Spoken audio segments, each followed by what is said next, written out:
O druhú slovenskú hokejovú ligu už dávno nebol taký záujem ako dnes. V zápase Gelnice proti Rimavskej Sobote totiž nastúpi hokejista obvinený z vraždy.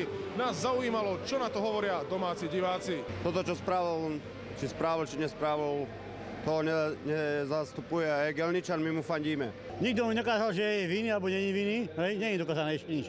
A prečo by nemohol nastúpiť? Ladislava Ščurka prepustili z väzby 4. novembra. V ten deň sme sa ho opýtali, či ešte uvažuje o hokejovej budúcnosti. Neviem, ešte musím obvolať jednak svojho agenta, svojich ľudí, či ešte to sa dá, alebo respektíve má zmysel. Neprešiel mesiac a kontroverzný hokejista si obul korčule v ligovom zápase. Začiatky sú ťažké ako stále. Tá fyzička sa nedá dobehnúť za tie 3 týždne, ale skúsime spraviť ešte niečo s tým výsledkom. Ladislav Ščurko je obvinený z vraždy hokejového rozhodcu Mareka Liptaja. Podľa obžaloby ho 5. januára 2008 minimálne 19 krát bodol a sekol nožom do oblasti hrudníka. Hokejista sa najprv vyšetrovateľom priznal, no neskôr svoju výpoveď zmenil. Údajne sa bál o svoj život a podľa jeho výpovede vraj za vraždou stojí tipovacia mafia. Ak Ščurkovi dokážu vinu, hrozí mu, že vo väzení stráví 15 až 20 rokov. Z Gelnice Dušan Tokarčík, televízia Markíza.